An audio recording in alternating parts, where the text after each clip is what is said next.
The wind had teeth, and it chewed at the raw edges of their grief. It swept down the granite slope of the mountain, a relentless predator that cared nothing for the small, huddled shapes of black-clad sorrow. Alara pulled her shawl tighter, the worn wool a poor shield against a cold that seemed to emanate from the very marrow of the earth. Before her, a long shape wrapped in canvas lay upon the ground, a final, rigid stillness in a world of brutal motion. Jacob. The name was a shard of ice in her throat. Her son, Thomas, stood beside her, his small hand lost in hers. He was 6 years old, too young for this vast, unforgiving sky, too young for the silence that had fallen over his father. He did not weep loudly, not anymore. The cold had stolen the heat of his tears, leaving only a dry, rattling shudder that shook his little frame.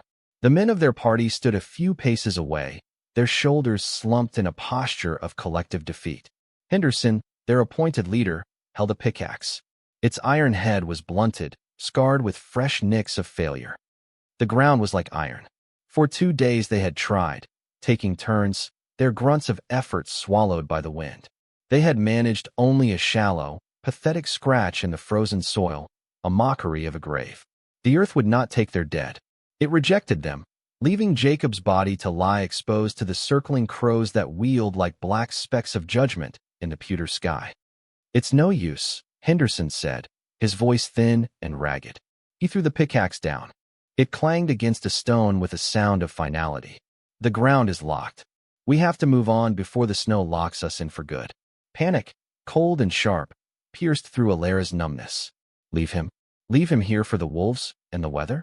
The thought was a physical violation, a desecration that made her stomach clench.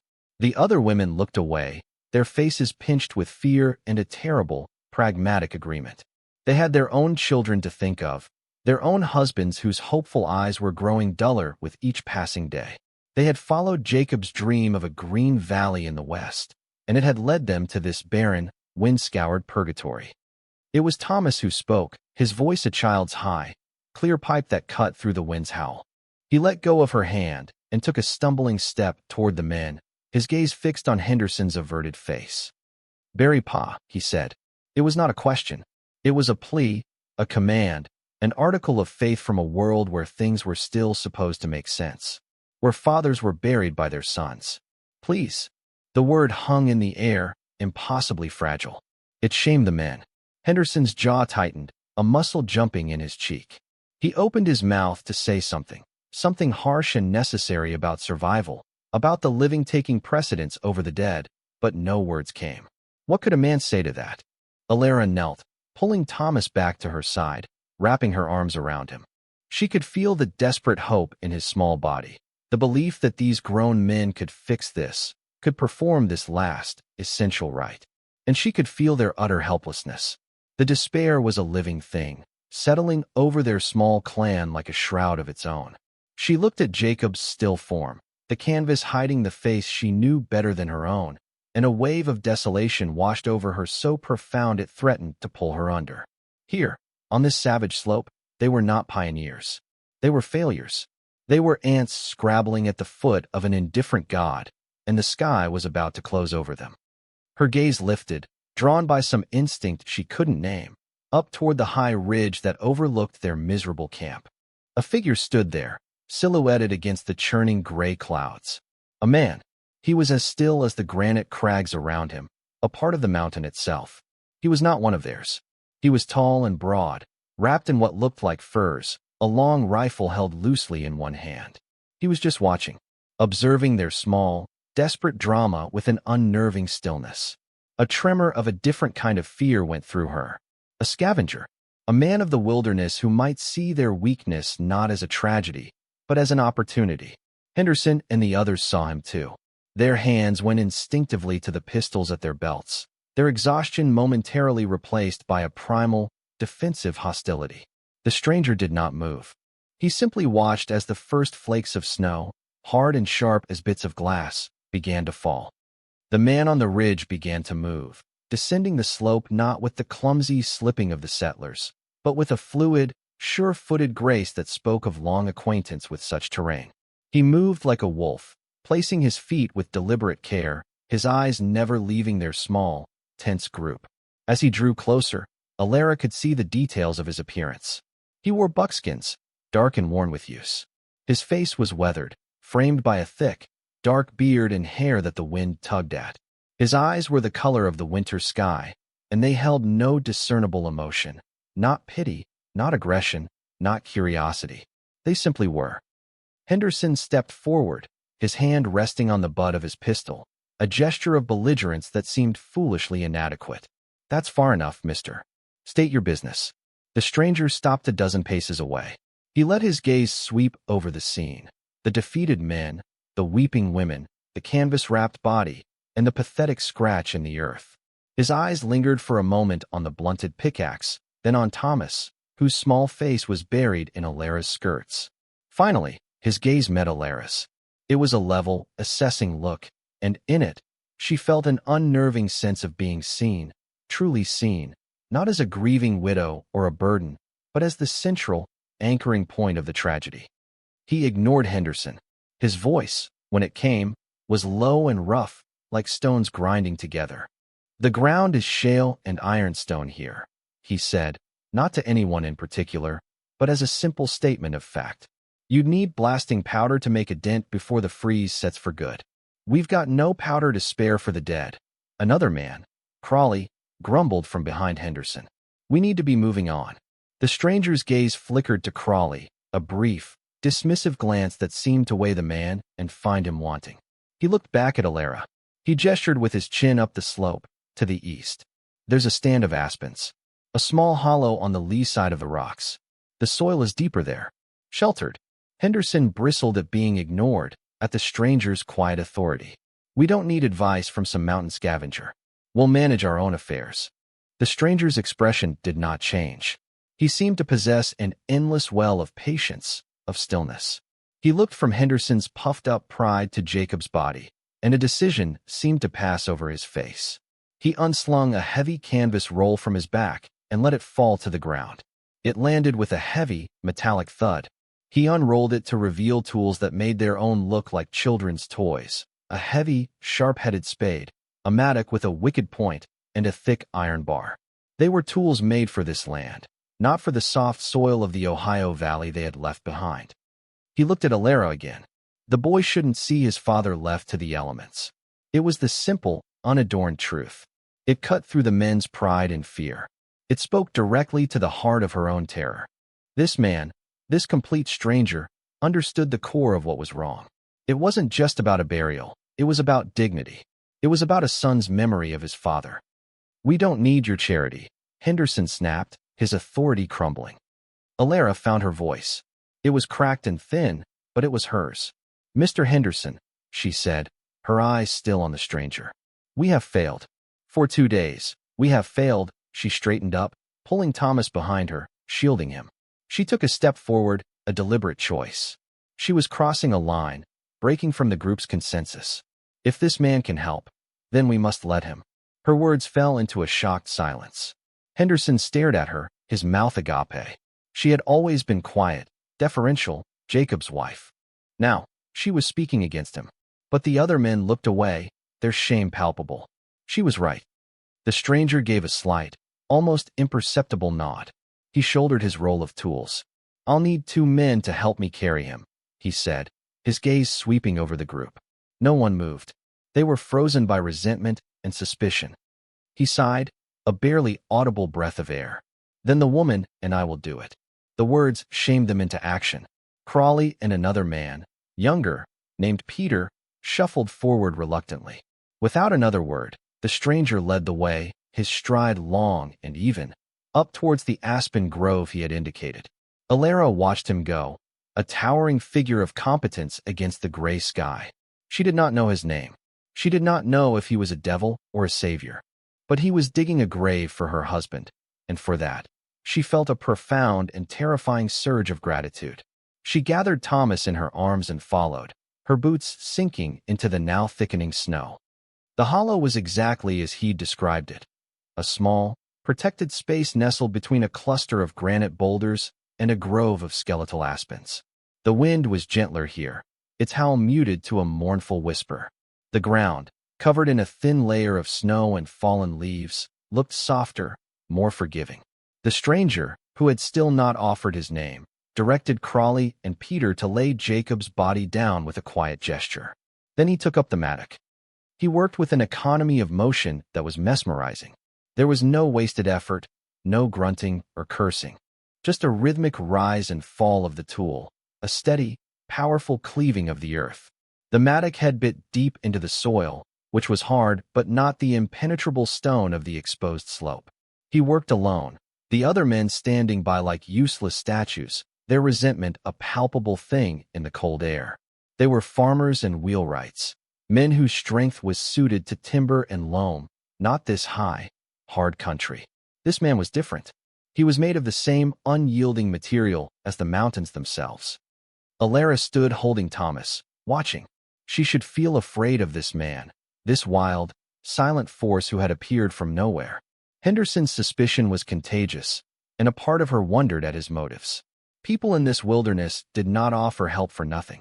Every act had a price. Yet, as she watched him carve a neat, respectful rectangle out of the frozen earth for her husband, all she could feel was a deep, aching relief that bordered on reverence. He was performing a sacred act, an act of mercy they had been incapable of. It took him less than 2 hours. A proper grave, deep and straight. When he was finished, he climbed out, his breathing only slightly heavier. He used the spade to clean the edges, then he looked at Alara. It was time. The small ceremony was brief and stark. Henderson, reasserting his role, read a passage from a small, battered Bible, his voice struggling against the wind and his own emotion. The words about dust and ashes felt thin and meaningless in the face of the overwhelming reality of the mountains. Alara dropped a small handful of the cold earth onto the canvas shroud. She felt Thomas tremble beside her and squeezed his hand. The stranger stood apart, his head bowed, not in prayer, but perhaps in respect. He held his battered hat in his hands.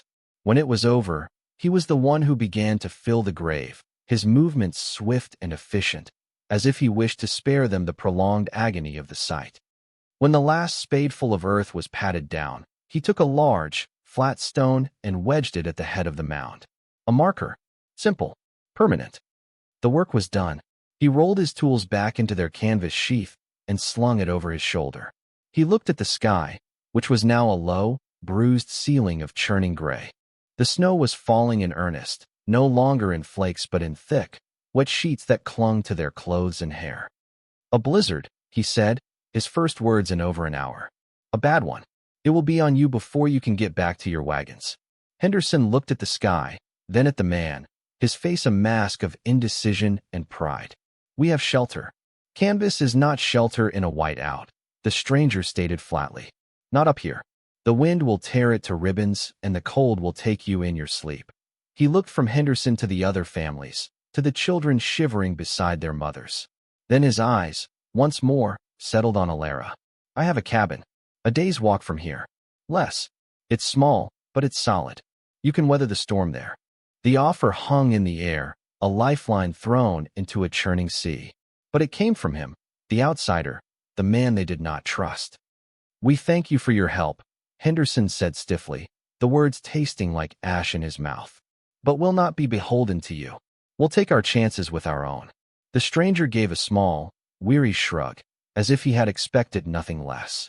He turned to leave. But Alara saw Thomas, his face blue with cold. She felt the icy wind that seemed to pierce straight through her bones. She remembered the stranger's words, the cold will take you in your sleep. She thought of Jacob, safe now in the earth, and knew with a terrible certainty that he would be the last of them to find a resting place if they stayed here. Survival was a cold, hard calculus, and it was overriding everything else: pride, fear, convention. Wait, she called out, her voice stronger than before. The stranger stopped and turned back, his expression unreadable. She walked toward him, leaving the stunned group behind. She had nothing to offer, nothing of value. Her husband was dead, their savings spent on this doomed expedition. She had only her pride, and she was willing to spend it. We have little food to share, she said, her voice steady despite the tremor in her hands. I have a needle and thread. I can mend. My son and I, We would be grateful for the shelter of your roof. She would not beg, but she would ask. For Thomas. The stranger looked down at her, and for the first time, she saw something shift in his gaze. A flicker of something. It wasn't pity. It was something closer to recognition. He glanced back at Henderson and the others, who were watching with open hostility. The offer is for all of you, he said, his voice carrying over the wind. The cabin is small, but the storm is large. Pride is a poor blanket. He held her gaze for a long moment, then nodded once. He turned and began walking, not waiting for an answer. He knew they would follow. They had no other choice. The journey to the cabin was a descent into a formless, howling world of white. The blizzard fell upon them with the fury of a physical assault, the wind driving snow so thick it was impossible to see more than a few feet ahead. It scoured their faces, stole their breath, and worked its way through the seams of their clothing with insidious, numbing fingers. The stranger, Liam, she had heard one of the men mutter his name with a mix of awe and suspicion, moved through the maelstrom with a steady, unhurried purpose. He was their only landmark in the swirling chaos. Without him, they would be lost in minutes, wandering in circles until they fell. Alara clutched Thomas's hand, her other arm wrapped around his shoulders, trying to shield him from the worst of the wind. He stumbled often, his small legs struggling against the deepening drifts. Each time, she would haul him up, her own muscles screaming in protest. The men, including Henderson, were reduced to a grim, trudging silence. Their earlier bluster was gone, replaced by a primal focus on placing one foot in front of the other. They were a straggling line of refugees, entirely dependent on the man they had scorned only hours before. The cabin appeared out of the white haze so suddenly it seemed an apparition. It was not large, built of thick, dark logs chinked with mud and moss, with a low-pitched roof heavy with snow. A thin tendril of smoke rose from a stone chimney, a fragile banner of life in the vast emptiness. It was the most beautiful thing Alara had ever seen. Liam pushed open the heavy plank door and gestured for them to enter. The first thing that hit Alara was the warmth. It was a dense, living heat that radiated from a stone fireplace where a low fire crackled and hissed. The interior was a single room, dark and shadowed. A rough-hewn table and two benches stood in the center. Bunks were built into one wall, piled with furs. The air smelled of wood smoke, pine, and something faintly animal, the scent of a man who lived alone and in close quarters with the wilderness. They crowded inside, all 12 of them, the 4 families of their original party, stumbling over each other, shedding snow and misery onto the packed earth floor. The space was immediately, claustrophobically small. The relief of shelter was instantly mingled with the tension of confinement. Liam moved past them with quiet efficiency, adding a log to the fire. The flames leaped up, casting flickering light on the strained faces of the settlers. Henderson, his beard crusted with ice, tried to reclaim some measure of his lost authority. "All right," he began, his voice overly loud in the small space. "Let's get ourselves organized. The women and children can take the bunks." Liam didn't even look at him. He walked over to a stack of folded blankets in a corner and handed one to each of the women. "Get the children out of their wet things," he said, his voice calm and low, yet it cut through Henderson's pronouncements and commanded immediate obedience. The women, including Henderson's own wife, scurried to comply. Alara knelt and began to work on Thomas's frozen laces, her own fingers stiff and clumsy. Her son was shivering violently, his lips a pale shade of blue. She stripped off his wet coat and boots and wrapped him in the coarse, heavy blanket. It smelled of wood smoke, like everything else in the cabin. Liam came over to her. He was holding a tin cup of something that steamed. He knelt down, not so close as to be intrusive, but close enough for her to feel the heat from the cup. "For the boy," he said. He offered it to Thomas. "It's broth. From a rabbit." Thomas looked up at the big, bearded man, his eyes wide with a mixture of fear and awe. He looked at Alara for permission. She nodded, and Thomas hesitantly took the cup in both hands, drinking the hot, salty liquid in grateful gulps. The warmth spread through him, and the violent shivering began to subside. Alara looked at Liam. "Thank you," she whispered. He simply nodded and moved away, creating a space of quiet industry for himself near the hearth. He took out a small block of wood and a knife and began to carve, his large hands moving with surprising dexterity. He seemed to be able to erect a wall of solitude around himself, even in the crowded room. The atmosphere in the cabin grew thick with unspoken resentments. Henderson and the other men huddled near the door, speaking in low, unhappy murmurs. They were guests in another man's home, saved by his grace, and the indignity of it chafed at them. Their wives tried to settle the children, their movements sharp and jerky with anxiety. Later, as the storm shrieked outside, Liam rose from his stool. He walked over to where Thomas sat, now warm and drowsy by the fire, wrapped in his blanket. He held out the piece of wood he had been working on. In his palm lay a small, perfectly carved bird, its wings half spread as if in mid-flight. He offered it to Thomas without a word. The boy's eyes widened. He reached out a tentative hand and took the bird. He turned it over and over, his small fingers tracing the smooth lines of the wood. A slow, wondrous smile spread across his face. It was the first time Alara had seen him smile since his father had taken ill. He looked up at Liam. "Thank you," he whispered. Liam's stern face softened for just a fraction of a second. He rested a hand briefly on Thomas's head, a gesture of surprising gentleness. Then he straightened up and returned to his stool, picking up another piece of wood. Alara watched the exchange, a lump forming in her throat. This man, this silent, stoic stranger, had done more to comfort her son in that one small moment than all of Henderson's hollow pronouncements and all of her own frantic, desperate soothing. She looked at Liam, now absorbed in his work again, the firelight catching the sharp planes of his face. He was a man of action, not words. Jacob had been a man of words, of dreams. He had painted pictures for her with his voice, of a fertile valley and a gentle life. He was a good man, a kind man, but his words had frozen on the wind, and his dreams had shattered against the hard reality of this land. Liam did not speak of dreams. He spoke in the language of hot broth and dry shelter and a small, carved bird. It was a language Alara was beginning to understand was the only one that mattered here. The realization was a quiet, painful betrayal of the man she had loved, but it was the truth, and it settled in her heart with the cold, heavy weight of a stone.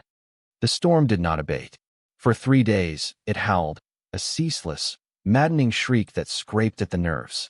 The world outside the cabin's single, small window was an undifferentiated swirl of white, a void that had swallowed the mountains, the trees, the sky. Inside, the small space grew smaller with each passing hour. The initial relief of shelter had curdled into a sour, simmering tension. They were prisoners together, 12 souls bound by a shared dependency on a man they did not know. Liam seemed unaffected by the confinement. He had a quiet, self-contained rhythm. He tended the fire, checked the security of the door and the window shutter, and spent long hours mending a leather strap or sharpening his knives. He rationed out the food, dried meat, hard biscuits, and the last of the rabbit stew, in fair, equal portions. He ate little himself, his actions a quiet reproach to the anxious, hungry glances the others cast toward his small store of supplies. Henderson, however, grew more agitated as the hours stretched into days. His authority, already undermined, had evaporated completely within the walls of Liam's cabin. He was just another mouth to feed, another body taking up space. He tried to organize watches and work details, but there was no work to be done. His pronouncements fell flat in the face of their situation's stark reality. His fear began to fester, turning into a righteous, misplaced anger. On the 3rd day, he cornered Crawley and Peter near the door. Alara, pretending to be asleep with Thomas nestled against her, listened to their hushed, venomous whispers. "He's hoarding," Henderson hissed, his voice a low thrum of accusation. "Look at him. He's got sacks of flour, salted meat hanging from the rafters. He's letting us eat scraps while he sits on a winter's worth of provisions. It's his cabin, his food," Peter murmured, though he sounded uncertain. "We are a community," Henderson retorted, the words sounding hollow and self-serving. "The needs of the many outweigh the needs of one. It's not right that he should have so much while our children are hungry." Alara's eyes were closed, but she could feel Liam's stillness from across the room. He sat by the fire, his back to them, but she knew he heard. She knew he was aware of the poison seeping into the air. He continued to methodically stitch a tear in a fur mitten, his hands never faltering. His calm was more unnerving than any outburst would have been. Later that day, Liam rose and pulled on his heavy fur coat and boots. He took his rifle from its pegs on the wall. "Where are you going?" Henderson demanded, his voice sharp with suspicion. "To check my traps," Liam said without turning around. "There's a line in the trees below the ridge. The storm may have driven something into them." "You can't go out in this," Henderson's wife, Mary, cried out, her fear genuine. "You'll be lost." Liam merely slung a rope over his shoulder and opened the door. A wall of wind and snow blasted into the cabin, sending a chill through the room and making the fire gutter wildly. He stepped out into it and pulled the door shut behind him, the sound heavy and final. He was gone, swallowed by the white. The moment he was gone, Henderson turned to the others, his eyes gleaming with a desperate fervor. "Now is our chance. We must see what he has. We must take what we need to survive. It's our right. He cannot deny us." A few of the men looked tempted, their hunger and fear warring with their conscience. But Alara could not remain silent. She sat up, disengaging herself gently from the sleeping Thomas. "No," she said. Her voice was quiet, but it resonated with a new, hard-won authority. All eyes turned to her. "Alara, be reasonable," Henderson said, his tone condescending. "Your boy is hungry, just like the rest. This man owes us. We are in this predicament together. We are in this cabin because of him," she countered, her gaze steady. "We are warm because of his fire and alive because of his food. The provisions are his. We are his guests. We will not be thieves. It's not theft, it's survival." Crawley blustered. "There is a difference," she said simply. "And that man went out into that storm to find food for all of us. What are you doing, Mr. Henderson, besides counting another man's biscuits?" The word struck home. Henderson flushed a deep, mottled red. Crawley and the others looked down at the floor, ashamed. The women, who had been watching with wide, fearful eyes, seemed to draw strength from her. Mary Henderson shot her husband a look of profound disappointment. Alara had not shouted. She had not pleaded. She had simply drawn a line in the packed earth of the cabin floor, a line of decency, and dared them to cross it. An hour later, the door creaked open again. Liam returned, a ghost encased in ice and snow. He carried 2 limp rabbits, their fur matted and white. He dropped them on the floor without a word, then went about the slow process of shedding his frozen outer layers. No one spoke. The tension was thick enough to choke on. But no one had touched his supplies. He knew it. He didn't need to look. He just knew. He glanced over at Alara, a long, searching look. It was a moment of silent acknowledgement. She had held the line. In that small, cramped space, something had shifted. She was no longer just Jacob's widow. She was a force in her own right. On the 5th day, the wind died. The silence that followed was as profound and unsettling as the preceding din. When Liam unbarred the door, the light that flooded the cabin was blinding, a pure, brilliant white reflected off a world transformed. The snow lay in massive, sculpted drifts, burying the landscape under a blanket of pristine, treacherous beauty. It was a new world, silent and clean. Henderson was the first to speak, his voice full of a brittle, forced optimism. "The storm has broken. We can leave. We can make it to the settlement at Fort Bridger in a few days if we push hard." Liam stood in the doorway, gazing out at the snow-choked valley. "The drifts are deep," he said, his voice flat. "They'll hide crevasses and hollows. Your oxen are weak from cold and lack of fodder. They'll break a leg or founder in a drift before you've gone a mile. You should wait. Let the sun bake a crust on the snow. A few more days." Henderson's pride, so long suppressed, erupted. He would not take another piece of advice, another order, from this man. "We've imposed on you long enough," he said, the words dripping with false courtesy. "We are grateful for your hospitality, but we must be on our way. We are losing time." He looked around at the other families, seeking their support. "We're leaving. Now, who is with me?" Crawley and the 3rd family, the Wainwrights, immediately sided with him.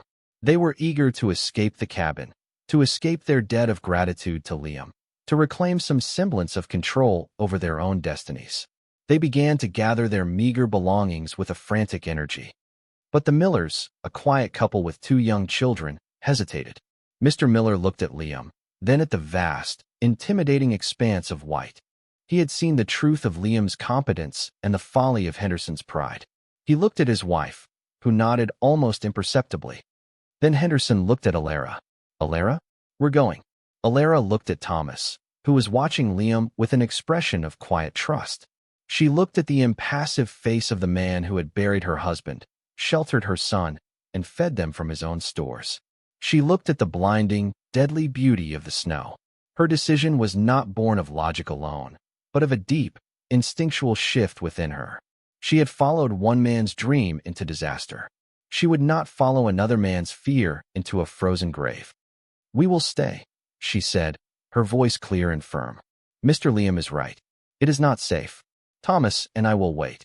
Her defection was the final blow to Henderson's authority. He stared at her, his face a thunderous mask of betrayal. "Fine," he spat. "Stay with your mountain man. When your food runs out, don't come looking for us." He herded his followers out of the cabin, their departure a flurry of angry movements and muttered resentments. Soon, they were gone, a small, dark procession struggling through the deep snow, their backs set against the cabin. Alara watched them go until they were just small specks in the overwhelming whiteness, and then they vanished. A profound silence settled in the cabin, now feeling spacious with only Alara, Thomas, the Millers, and Liam remaining. Mrs. Miller looked at Alara, her eyes filled with a mixture of fear and gratitude. Liam closed the door. He turned not to the Millers, but to Alara. He walked to the wall where a pair of snowshoes hung from a peg. He took them down and held them out to her. They were smaller than a man's pair, clearly made for a woman or a youth. "If you are staying," he said, "you will need to learn." He did not wait for her reply. He put on his own pair and went back outside. After a moment's hesitation, Alara bundled Thomas up and instructed him to stay with the Millers by the fire. She followed Liam out into the brilliant, cold sunlight. He began to teach her. There were no long explanations, no patient lectures. He taught by doing. He showed her how to strap the snowshoes on, how to walk with the wide, gliding gait that kept one atop the snow's crust. He led her into the woods, pointing with a gloved finger. "See there? The south side of the trunk. The snow melts first. Look for twigs under the lip of the drift. They will be dry." He showed her how to identify the tracks of a snowshoe hare. He took her to one of his snares, a simple loop of sinew tied to a bent sapling, and showed her how it worked. He reset it, his movements economical and precise, and then he stepped back and watched as she tried to replicate his actions on a second snare he produced from his pouch.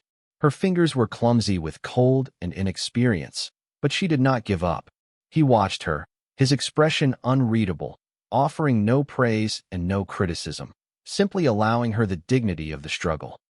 That afternoon, as the sun began to sink, casting long blue shadows across the snow, she felt a sensation she had not felt in months. It was not happiness, not joy. It was a sense of purpose. Her grief for Jacob was a constant, aching presence, a hollow space inside her.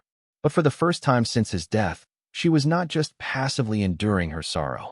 She was actively engaged in the act of living.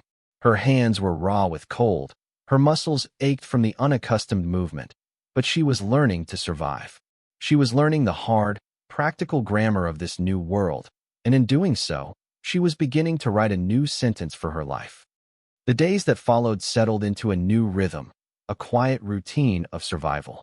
Liam would hunt, his absences long and silent, and he would always return with something, a brace of rabbits, a grouse, once a small deer that he butchered with practiced skill. Alara and Mrs. Miller tended to the cabin and the children, but Alara also spent hours outside, practicing with the snowshoes, gathering firewood as Liam had shown her, checking the small snares she had set. She caught a hare on the third day, and the surge of fierce, triumphant pride she felt was startling. She had provided. She had taken something from this harsh land, not with pleas or prayers, but with her own 2 hands and the knowledge she had been given. One evening, little Sarah Miller, the younger of the 2 children, developed a cough. By the next morning, it had deepened into a rattling congestion in her chest, and a fever burned on her skin. Mrs. Miller was beside herself with panic, her fear a tangible presence in the small cabin. "It's lung fever," she wept. "She'll be gone before the week is out." Alara felt the cold dread, the familiar specter of helpless loss. But this time was different. She would not be helpless. She remembered the things her mother had taught her, remedies from a softer world, but the principles were the same. She brewed a hot tea from willow bark, as Liam had once pointed out the trees to her, to fight the fever. She remembered him gesturing to a patch of pine. The needles, he'd said, boiled in water. Makes a tea. Good for the chest. She sent Mr. Miller out to gather the needles and simmered them, filling the cabin with a sharp, medicinal scent. She held the steaming cup for Sarah, coaxing her to drink. She sat with the child, bathing her forehead with snow-melted water, her presence calm and reassuring. She was no longer just the grieving widow. She was the healer, the caregiver. She moved with a quiet competence that astonished even herself. Liam was gone that day, having left at dawn to scout the trail south toward the settlement, to see if it was yet passable. His absence felt like a missing wall of the cabin, a loss of security that left them all feeling exposed. Late in the afternoon, as Alara was changing the compresses on Sarah's forehead, the Miller boy, who had been playing near the door, let out a cry of alarm. Alara looked up to see 3 men standing in the doorway, their figures blocking the light. They were not from Henderson's party. These were strangers, hard-faced and unkempt, dressed in a mixture of worn wool and greasy-looking furs. They carried rifles, and their eyes were hungry, roving over the cabin's interior, taking in the women, the children, the hanging strips of venison. The leader, a big man with a tangled red beard and small, piggish eyes, gave a slow, unpleasant smile. Well now, what have we here? A little nest of doves, tucked away, all cozy. Alara's heart hammered against her ribs. She rose slowly, placing herself between the men and the sick child on the bunk. Mrs. Miller shrank back, pulling her son behind her skirts. What do you want? Alara asked, her voice tight, but remarkably steady. Saw your smoke, the man said, stepping inside. His 2 companions followed, fanning out, their presence filling the small space with a palpable menace. We were tracking another party, but they seemed to have vanished into the snow. Looks like we found the smart ones instead. He eyed the venison. And the lucky ones. We're prospectors. Name's Culver. Been a hard winter. We're short on supplies. We have little to spare, Alara said, standing her ground. We have sick children. Culver's smile didn't falter. It widened. Oh, I think you've got plenty to spare. His gaze lingered on her, insolent and appraising, then shifted to Mrs. Miller. A long, lonely winter. A man gets tired of his own company. The threat was unmistakable, hanging in the smoky air like a foul odor. These were not desperate men, they were predators. They had seen a cabin with no man in sight, and they believed everything inside was theirs for the taking.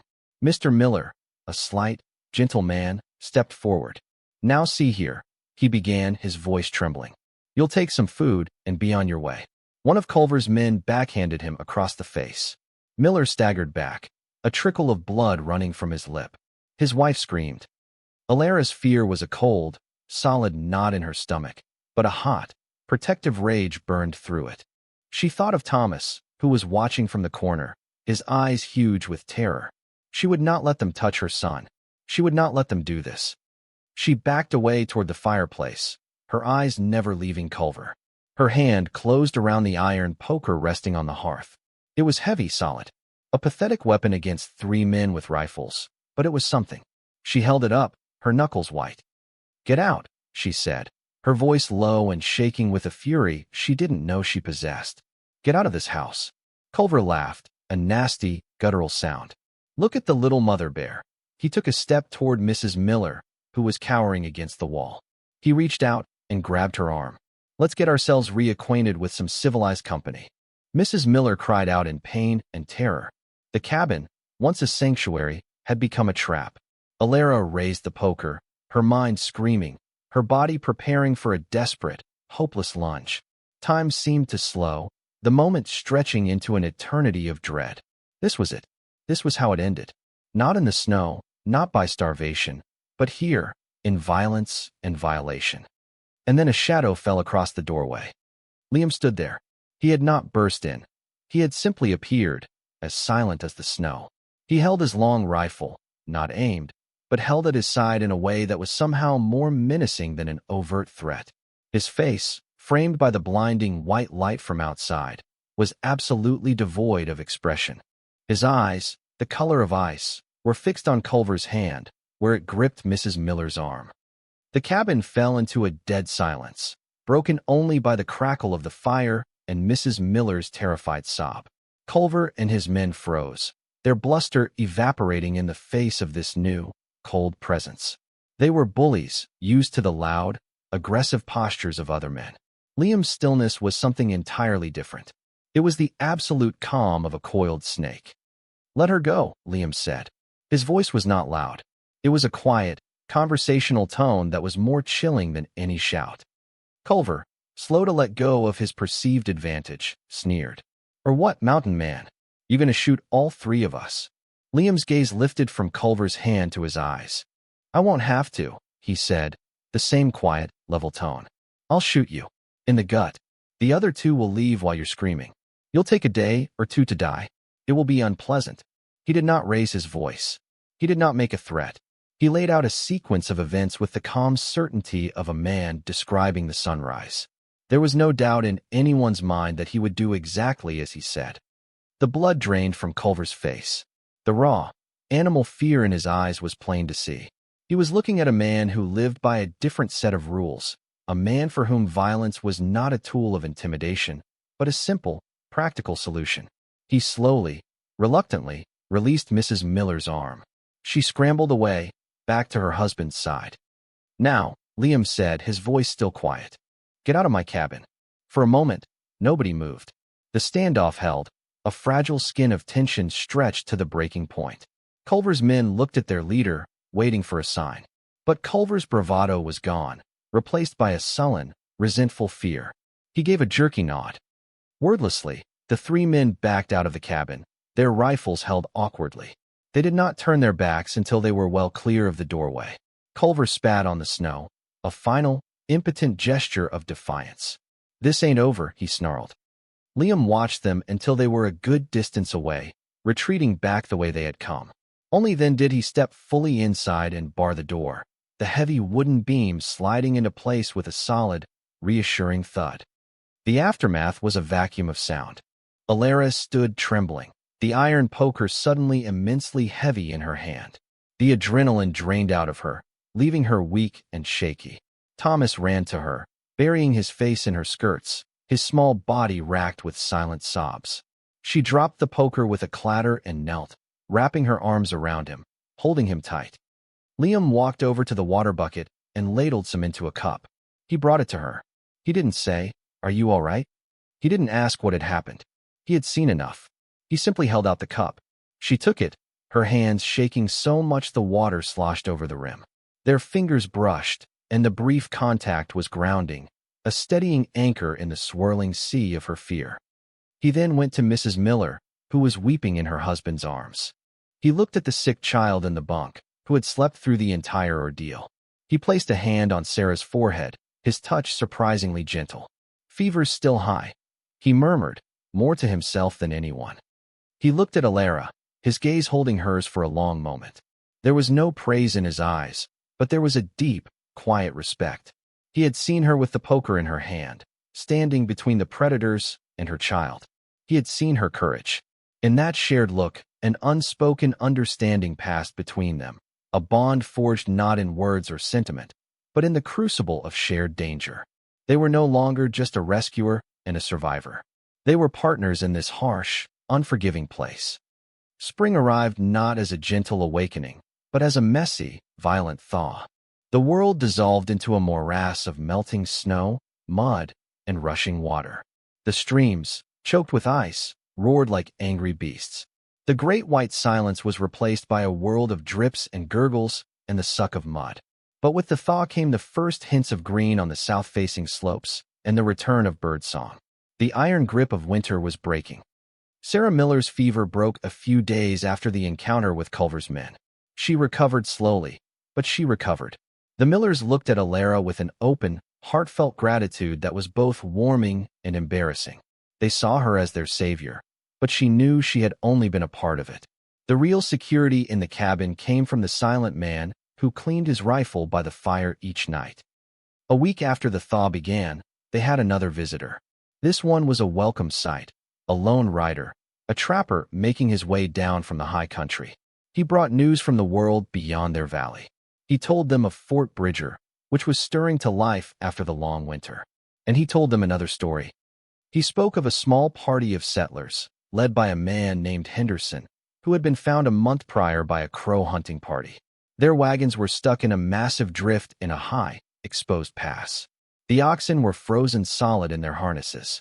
The people were in the wagons, huddled together, having succumbed to the cold in their sleep. They had tried to push on, just as Liam had warned them not to, and the mountain had claimed them. A heavy silence fell over the cabin as the trapper finished his tale. Alara felt a profound and solemn sorrow. She thought of Mary Henderson, of the children. They had not been bad people, just proud and frightened. She looked at Thomas, his cheeks now rosy and full, and felt a chilling wave of gratitude for her own choice, for the instinct that had told her to trust the quiet stranger over the loud leader. The trapper left the next morning, and with his departure, a new chapter began. The Millers, their child now healthy and the trail south passable, decided it was time to leave. Their farewell was emotional. Mrs. Miller embraced Alara, tears in her eyes. "God bless you," she whispered. "Both of you." Mr. Miller shook Liam's hand. "We owe you our lives. If you ever come to Fort Bridger, you'll have a place at our table." Liam simply nodded, accepting the thanks with his usual stoicism. They watched the Miller family go, their small figures slowly making their way down the muddy track that led out of the valley. And then they were alone. Just Alara, Thomas, and Liam, in the quiet cabin. The space felt enormous now. The dynamic shifted once more. It was no longer a group of survivors huddled together for warmth. It felt domestic. It felt like a home. They worked together without needing to speak of it. A partnership fell into a natural rhythm. Liam would hunt and fish. Alara, using a packet of seeds she had carefully guarded, cleared a small patch of land near the cabin with a spade Liam provided. She planted carrots, beans, and potatoes, her hands sinking into the rich, dark earth. The simple act of planting, of coaxing life from the soil, was a balm to her soul. She was not just taking from the land, she was adding to it. Liam taught Thomas how to fish. He carved him a small, functional fishing pole and showed him how to bait a hook with a wriggling worm. Alara would watch them from the doorway of the cabin, the big, silent man and the small, chattering boy, standing by the side of the rushing creek. Liam's patience with Thomas was endless. He would answer the boy's ceaseless questions with short, factual answers, and Thomas, who had been so quiet and withdrawn in his grief, began to laugh again. One evening, as they sat by the fire, the comfortable silence was broken by Alara. "You never speak of your own family," she said softly. Liam didn't look up from the arrow he was fletching. His hands kept moving, steady and sure. For a long moment, she thought he wouldn't answer. "Had a wife," he said at last, his voice low. "A daughter. Little girl. Name was Anna." He paused, his knife stilling for a moment. "Fever took them. Back in the settlements. 10 years ago now." The simple, unadorned words held a universe of pain. It explained everything. His solitude, his competence, his quiet understanding of her own loss. He wasn't a wild man who had rejected civilization. He was a man who had been hollowed out by it, and had come to the mountains to find a place where the pain was quieter. "I'm sorry," she whispered. He nodded, accepting her sympathy. He looked up, his eyes meeting hers across the flickering flames. "Your man, Jacob. The boy speaks of him. Says he wanted to build a house with a big window, to see the whole valley." Alara felt a sad smile touch her lips. Yes, he was a dreamer. He saw beauty everywhere. Even here, she looked around the rough-hewn cabin. He would not have known how to build this place, but he would have loved the view. It was the first time she had spoken of Jacob without the immediate, crushing weight of grief. She was able to see him for who he was, the man she had loved, the dreamer whose dream had led her here. She was accepting her past, all of it. The love, the loss, the failure. It was all a part of the foundation of the person she was now becoming. She looked at Liam, this quiet, wounded man who had, in his own way, saved her. They were two solitary souls, washed up on the shore of this vast wilderness, their pasts scarred by loss. But here, in this small cabin, surrounded by the rising green of spring, they were no longer just surviving. They were beginning to build something new. One morning, Late in the summer, Elara stood on the small rise behind the cabin. The sun was warm on her face, and a gentle breeze carried the scent of pine and damp earth.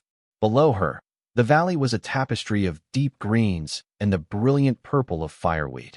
The creek, once a muddy torrent, now ran clear and sparkling over the stones. The harsh, unforgiving landscape of winter had been transformed into a place of breathtaking, rugged beauty. She looked at the small, thriving garden she had tended, the neat rows of beans and potatoes a testament to her labor. Smoke curled from the cabin's chimney, a steady, comforting plume against the vast blue sky. She thought back to the woman she had been, huddled on that frozen slope, numb with grief and despair, believing her life was over. That woman felt like a stranger now, a ghost from another lifetime. Strength, she realized, was not an absence of fear or sorrow.